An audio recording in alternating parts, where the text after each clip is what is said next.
उत्तराखंड में सबसे पहली खबर कांवड़ यात्रा से जुड़ी हुई, जहां पर कांवड़ यात्रा को लेकर पड़ोसी राज्यों से विचार विमर्श किया जाएगा। ये कहना है सीएम पुष्कर सिंह धामी का। उन्होंने इस संबंध में सचिवालय में शासन के उच्च पदाधिकारियों के साथ बैठक की, जिसके बाद उन्होंने ये कहा कि सभी पहलुओं को ध्यान में रखते हुए कांवड़ यात्रा पर फैसला लिया जाएगा। तो फिलहाल ये बता दें आप पर, कांवड़ यात्रा को लेकर सीएम पुष्कर सिंह धामी का बयान सामने आया है। उनकी तरफ से कहा गया है कि पड़ोसी राज्यों से विचार विमर्श किया जा रहा है, उसी के बाद ये फैसला लिया जाएगा कि कांवड़ यात्रा को लेकर आगे क्या रुख अख्तियार करना है। तो पुष्कर सिंह धामी की तरफ से बात कही गई, कल बैठक भी हुई और अब जो बात सामने आई है उसमें कहा गया है कि पहले विचार विमर्श किया जाएगा और उसके बाद ये देखा जाएगा कि कांवड़ यात्रा को लेकर आगे क्या करना है। तो ये भी बता दें, इससे पहले वो ये भी कह चुके हैं कि सीएम योगी आदित्यनाथ के साथ भी बातचीत चल रही है।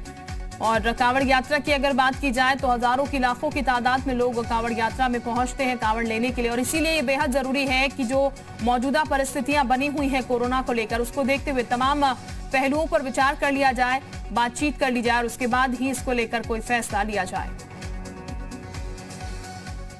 यात्रा को लेकर हम लोगों ने यहाँ पर आज बैठक की है, लेकिन चूंकि केवल उत्तराखंड का विषय नहीं है, उसमें उत्तर प्रदेश का विषय है, दिल्ली का भी है, हरियाणा का भी है। इस पर हम लोग जो है अन्य प्रदेशों से भी बात करने वाले हैं और उसके बाद ही इस पर कोई फैसला होगा। सर, चारधाम यात्रा को लेकर भी अधिकारियों से आपने चर्चा की, स्टेटस क्या है, क्योंकि एसएलपी भी सुप्रीम कोर्ट में इस वक्त है सर? उस पर सुनवाई चल रही है, इसलिए जल्दी वहाँ से जो भी निर्णय आएगा। कुलदीप इस वक्त हमारे साथ ज्यादा जानकारी के साथ जुड़ चुके हैं। कुलदीप, कांवड़ यात्रा को लेकर बेहद महत्वपूर्ण है कि विचार विमर्श कर ही इस पे आगे निर्णय लिया जाए, क्योंकि डेल्टा प्लस का खतरा भी बना हुआ है। ऐसे में क्या तस्वीर आगे की हो सकती है, क्योंकि मुख्यमंत्री कह रहे हैं कि अभी विचार विमर्श चल रहा है इसको लेकर?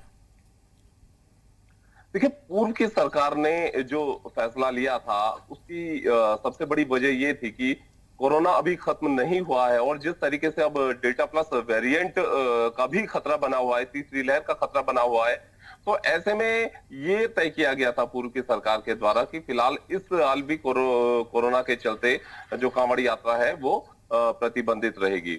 लेकिन फिर से जिस तरीके से, क्योंकि इसमें जो पड़ोसी राज्य हैं, उत्तर प्रदेश की बात कर लें, हरियाणा की बात कर लें, इसके अलावा दिल्ली से बात कर लें, मेरठ से भी बड़ी तादाद में कांवड़ देहरादून उत्तराखंड आती है, तो ऐसे में चुनौतियां जरूर बढ़ सकती हैं। तो लिहाजा जिस तरीके से पूर्व की सरकार ने फैसला किया था कि भाई इस साल नहीं जो कांवड़ यात्रा वो की जाएगी, तो अब मौजूदा वक्त में भी सरकार जो पड़ोसी राज्य हैं उनसे बातचीत करेगी, बातचीत के बाद ही ये तय किया जाएगा। लेकिन जिस तरीके से यूपी से खबरें आ रही कि 25 जुलाई के आसपास वहां कांवड़ यात्रा शुरू की जाएगी, तो ऐसे में जो भी कांवड़ है वो उत्तराखंड आते हैं, हरिद्वार से वो जल भरकर फिर नीलकंठ महादेव की तरफ प्रस्थान करते हैं, वहां जल वो चढ़ाते हैं। तो ऐसे में बड़ी संख्या में जब श्रद्धालु देवभूमि में आएंगे तो चुनौतियां भी जरूर बढ़ेंगी। और अब सरकार ये कह रही है कि जो पड़ोसी राज्य है उनसे बातचीत की जाएगी, उनसे वार्ता की जाएगी, उसके बाद ही किसी नतीजे पर पहुंचा जाएगा। हालांकि आधिकारिक स्तर से फिलहाल जो अधिकारी हैं वो इस वक्त इस मूड में कतई नहीं है कि इस वक्त जो कांवड़ यात्रा है वो करवाई जाए, क्योंकि चुनौतियां बहुत ज्यादा उनके सामने बढ़ जाएंगी। जिस तरीके से अभी वैक्सीनेशन की रफ्तार है, वैक्सीनेशन अभी सभी को टीकाकरण भी उत्तराखंड में नहीं हुआ है, तो ये भी एक चुनौती सामने आएगी।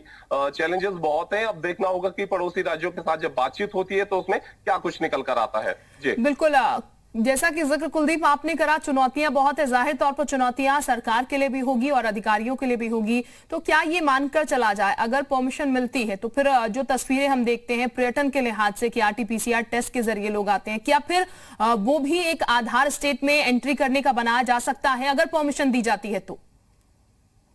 देखिए, उसके लिए जो व्यवस्थाएं करनी होंगी वो बहुत बड़े स्तर पर व्यवस्थाएं करनी होंगी। जिस तरीके से कुंभ में देखने को मिला था, क्योंकि केंद्र की तरफ से भी उस दौरान गाइडलाइंस आ गई थी और उन गाइडलाइन का भी पालन करना राज्य सरकार के लिए बहुत जरूरी था।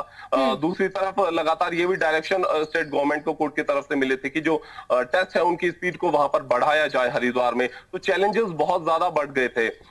इसमें भी कांवड़ यात्रा में जो श्रद्धालु आएंगे वो अलग अलग राज्यों से आएंगे और ऐसे में उस हिसाब से स्टेट गवर्नमेंट को इंतजाम करने होंगे, जो कि एक बड़ा चैलेंज सरकार के सामने खड़ा होगा। दूसरा, क्योंकि जो कोरोना संक्रमण है वो अभी खत्म नहीं हुआ है, खतरा अभी बना हुआ है, तो ऐसे में जो भी कोविड की गाइडलाइन है उनको पालन करना, उनको फॉलो करना बेहद जरूरी है। अभी सरकार ये तय करेगी पड़ोसी राज्यों से बातचीत करके कि फिलहाल कांवड़ यात्रा को लेकर क्या डिसीजन मौजूदा वक्त में किया जाएगा, क्योंकि अभी तक जो स्टेटस है, पूर्व की सरकार ने यह तय कर लिया था कि कांवड़ यात्रा प्रतिबंध है, तो अभी तक वो स्टेटस तो उत्तराखंड में है ही, लेकिन अब जिस तरीके से पड़ोसी राज्य उत्तर प्रदेश ये चाहता है कांवड़ यात्रा, तो ऐसे में स्टेट गवर्नमेंट भी उनसे बातचीत करेगी, अपने हालात उनके सामने रखे जाएंगे, चर्चाएं की जाएंगी, क्योंकि आधिकारिक स्तर से जब बातचीत होगी तो इसमें जो स्टेट गवर्नमेंट के ऑफिशियल्स हैं वो अपनी बात यूपी के सामने रखेंगे, हरियाणा के सामने रखेंगे, इसके अलावा दिल्ली के सामने रखेंगे और उसके बाद ही किसी नतीजे पर पहुंचा जाएगा। बिल्कुल जाहिर है कुलदीप की